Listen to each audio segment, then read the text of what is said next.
Welcome to First Chapter Fridays with Mrs. Noe.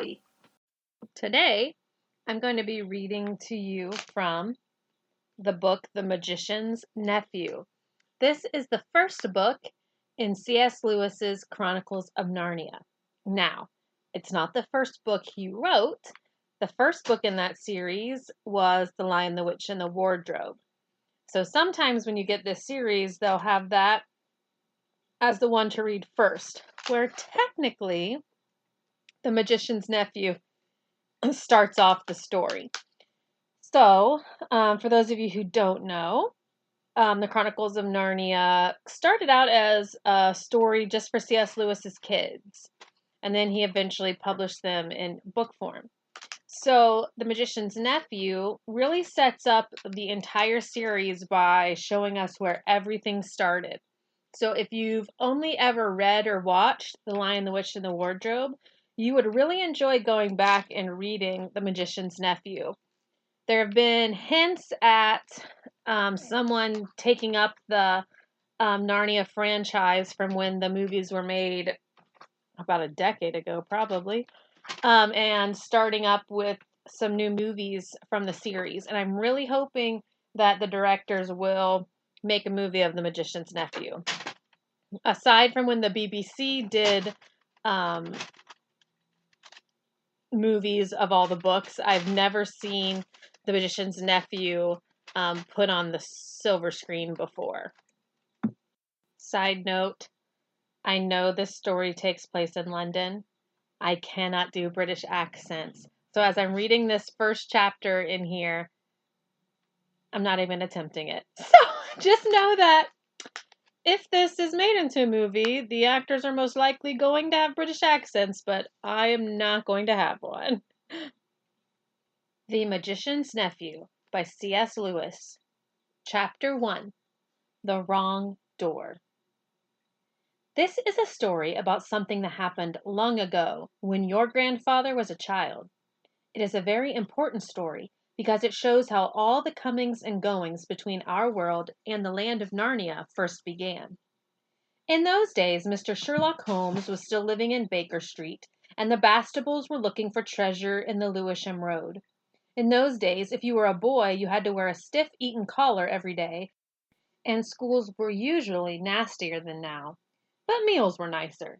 And as for sweets, I won't tell you how cheap and good they were, because it would only make your mouth water in vain. And in those days, there lived in London a girl called Polly Plummer. She lived in one of a long row of houses which were all joined together. One morning she was out in the back garden when a boy scrambled up from the garden next door and put his face over the wall.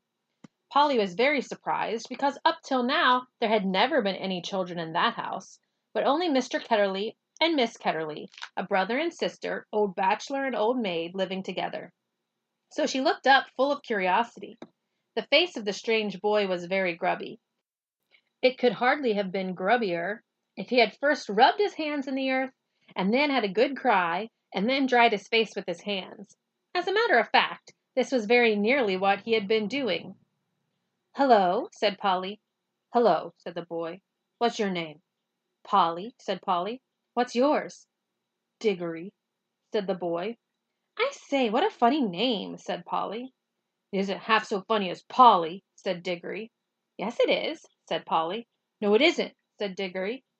"At any rate, I do wash my face," said Polly, "which is what you need to do, especially after—" And then she stopped.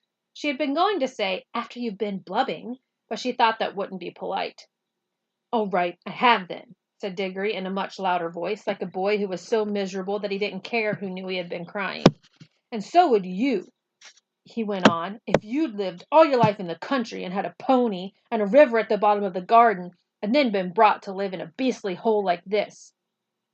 "London isn't a hole," said Polly indignantly. But the boy was too wound up to take any notice of her, and he went on. "And if your father was away in India, and you had to come and live with an aunt and an uncle who's mad, who would like that? And if the reason was that they were looking after your mother, and if your mother was ill and was going to die," then his face went the wrong sort of shape, as it does if you're trying to keep back your tears. "I didn't know. I'm sorry," said Polly humbly. And then, because she hardly knew what to say, and also to turn Diggory's mind to cheerful subjects, she asked, "Is Mr. Ketterly really mad?" "Well, either he's mad," said Diggory, "or there's some other mystery. He has a study on the top floor, and Aunt Letty says I must never go up there. Well, that looks fishy to begin with. And then there's another thing. Whenever he tries to say anything to me at meal times, he never even tries to talk to her. She always shuts him up. She says, 'Don't worry the boy, Andrew,' or I'm sure Diggory doesn't want to hear about that, or else, 'Now, Diggory, wouldn't you like to go out and play in the garden?' What sort of things does he try to say? I don't know. He never gets far enough. But there's more than that. One night, it was last night in fact, as I was going past the foot of the attic stairs on my way to bed, and I don't much care for going past them either, I'm sure I heard a yell. 'Perhaps he keeps a mad wife shut up there.' Yes, I've thought of that. Or perhaps he's a coiner. Or he might have been a pirate, like the man at the beginning of Treasure Island, and be always hiding from his old shipmates." "How exciting," said Polly. "I never knew your house was so interesting." "You may think it interesting," said Diggory, "but you wouldn't like it if you had to sleep there. How would you like to lie awake listening for Uncle Andrew's step to come creeping along the passage to your room? And he has such awful eyes." That was how Polly and Diggory got to know one another. And as it was just the beginning of the summer holidays, and neither of them was going to the sea that year, they met nearly every day. Their adventures began chiefly because it was one of the wettest and coldest summers there had been for years. That drove them to indoor things. You might say indoor exploration. It is wonderful how much exploring you can do with a stump of candle in a big house or in a row of houses. Polly had discovered long ago that if you opened a certain little door in the box room attic of her house, you would find the cistern and a dark place behind it which you could get into by a little careful climbing. The dark place was like a long tunnel with brick wall on one side and sloping roof on the other. In the roof there were little chunks of light between the slates. There was no floor in this tunnel. You had to step from rafter to rafter, and between them there was only plaster. If you stepped on this, you would find yourself falling to the ceiling of the room below. Polly had used the bit of the tunnel just beside the cistern as a smuggler's cave. She had brought up bits of old packing cases and the seats of broken kitchen chairs and things of that sort, and spread them across from rafter to rafter so as to make a bit of a floor. Here she kept a cash box containing various treasures and a story she was writing, and usually a few apples. She had often drunk a quiet bottle of ginger beer in there. The old bottles made it look more like a smuggler's cave. Diggory quite liked the cave. She wouldn't let him see the story, but he was more interested in exploring. "Look here," he said. "How long does this tunnel go on for? I mean, does it stop where your house ends?" "No," said Polly. "The walls don't go out to the roof. It goes on. I don't know how far." "Then we could get the length of the whole row of houses." "So we could," said Polly. "And oh, I say!" "What?" "We could get into the other houses." "Yes, and get taken up for burglars. No thanks." "Don't be so jolly clever. I was thinking of the house beyond yours." "What about it?" "Why, it's the empty one. Daddy says it's always been empty ever since we came here." "I suppose we ought to have a look at it then," said Diggory. He was a good deal more excited than you'd have thought from the way he spoke, for of course he was thinking, just as you would have been, of all the reasons why the house might have been empty so long. So was Polly. Neither of them said the word haunted, and both felt that once the thing had been suggested it would be feeble not to do it. "Shall we go and try it now?" said Diggory. "All right," said Polly. "Don't, if you'd rather not," said Diggory. "I'm game if you are," she said. "How are we to know when we're in the next house but one?" They decided they would have to go out into the box room and walk across it, taking steps as long as the steps from one rafter to the next. That would give them an idea of how many rafters went to a room. Then they would allow 4 more for the passage between the 2 attics in Polly's house, and then the same number for the maid's bedroom as for the box room. That would give them the length of the house. When they had done that distance twice, they would be at the end of Diggory's house. Any door they came to after that would lead them into an attic of the empty house. "But I don't expect it's really empty at all," said Diggory. "What do you expect?" "I expect someone lives there in secret, only coming in and out at night with a dark lantern. We shall probably discover a gang of desperate criminals and get a reward. It's all rot to say a house would be empty all those years unless there was some mystery." "Daddy thought it must be the drains," said Polly. Pooh! Grown-ups are always thinking of uninteresting explanations, said Diggory. Now that they were talking by daylight in the attic instead of by candlelight in the smuggler's cave, it seemed much less likely that the empty house would be haunted. When they had measured the attic, they had to get a pencil and do a sum. They both got different answers to it at first, and even when they agreed, I am not sure they got it right. They were in a hurry to start on the exploration. "We mustn't make a sound," said Polly as they climbed in again behind the cistern. Because it was such an important occasion, they took a candle each. Polly had a good store of these in her cave. It was very dark and dusty and draughty, and they stepped from rafter to rafter without a word except when they whispered to one another. "We're opposite your attic now," or "This must be halfway through our house." And neither of them stumbled, and the candles didn't go out, and at last they came to where they could see a little door in the brick wall on their right. There was no bolt or handle on this side of it, of course, for the door had been made for getting in, not for getting out. But there was a catch, and there often is on this inside of a cupboard door, which they felt sure they would be able to turn. "Shall I?" said Diggory. "I'm game if you are," said Polly, just as she had said before. Both felt that it was becoming very serious, but neither would draw back. Diggory pushed around the catch with some difficulty. The door swung open, and the sudden daylight made them blink. Then, with a great shock, they saw that they were looking, not into a deserted attic, but into a furnished room. But it seemed empty enough. It was dead silent. Polly's curiosity got the better of her.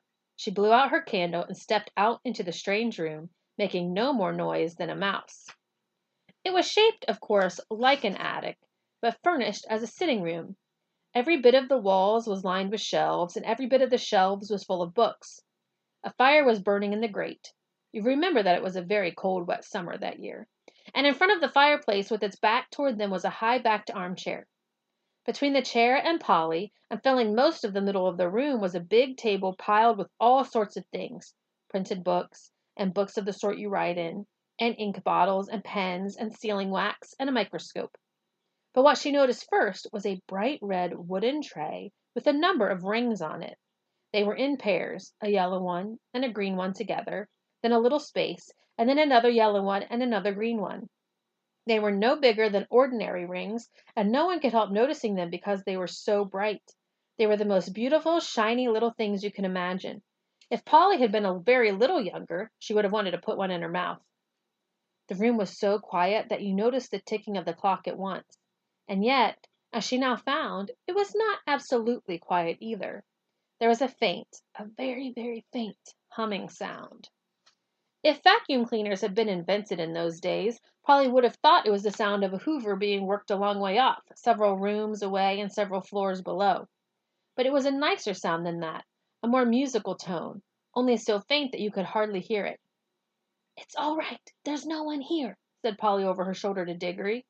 She was speaking a little above a whisper now, and Diggory came out, blinking and looking extremely dirty, as indeed Polly was too.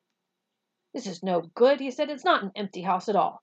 We'd better leave before anyone comes." "What do you think those are?" said Polly, pointing at the colored rings. "Oh, come on," said Diggory. "The sooner—" He never finished what he was going to say, for at that moment something happened. The high-backed chair in front of the fire moved suddenly, and there rose up out of it, like a pantomime demon coming up out of a trapdoor, the alarming form of Uncle Andrew. They were not in the empty house at all. They were in Diggory's house, and in the forbidden study. Both children said, "Oh," and realized their terrible mistake. They felt they ought to have known all along that they hadn't gone nearly far enough. Uncle Andrew was tall and very thin. He had a long, clean-shaven face with a sharply pointed nose and extremely bright eyes, and a great tousled mop of gray hair. Diggory was quite speechless, for Uncle Andrew looked 1,000 times more alarming than he had ever looked before. Polly was not so frightened yet, but she soon was, for the very first thing Uncle Andrew did was to walk across to the door of the room, shut it, and turn the key in the lock. Then he turned round, fixed the children with his bright eyes, and smiled, showing all his teeth. "There," he said, "now my fool of a sister can't get at you." It was dreadfully unlike anything a grown-up would be expected to do. Polly's heart came into her mouth, and she and Diggory started backing toward the little door they had come in by. Uncle Andrew was too quick for them. He got behind them and shut that door too and stood in front of it. Then he rubbed his hands and made his knuckles crack. He had very long, beautifully white fingers. "I am delighted to see you," he said. "2 children are just what I wanted." "Please, Mr. Ketterly," said Polly, "it's nearly my dinner time, and I've got to go home. Will you let us out, please?" "Not just yet," said Uncle Andrew. "This is too good an opportunity to miss. I wanted 2 children. You see, I'm in the middle of a great experiment. I've tried it on a guinea pig, and it seemed to work. But then a guinea pig can't tell you anything, and you can't explain to it how to come back." "Look here, Uncle Andrew," said Diggory. "It really is dinner time, and they'll be looking for us in a moment. You must let us out." "Must?"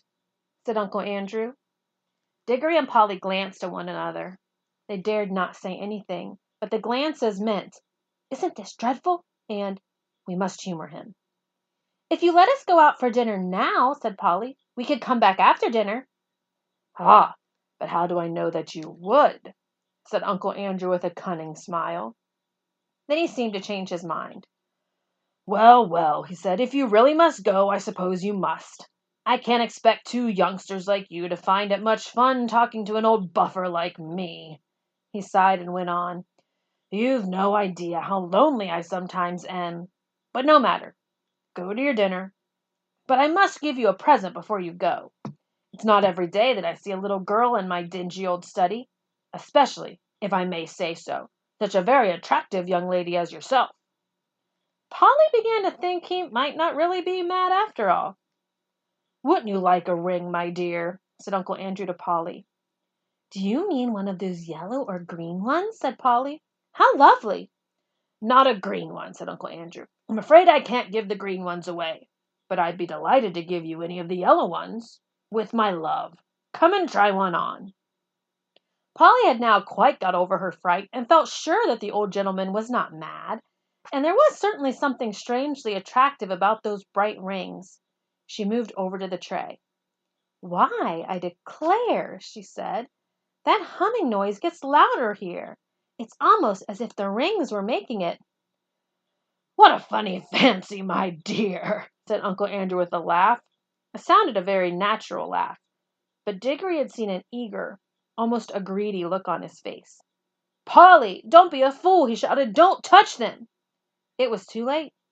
Exactly as he spoke, Polly's hand went out to touch one of the rings, and immediately, without a flash or a noise or a warning of any sort, there was no Polly.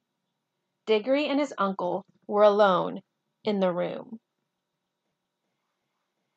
If you want to find out what happened to Polly, where she went, has she actually gone somewhere, what do those rings exactly do? Is Uncle Andrew actually crazy?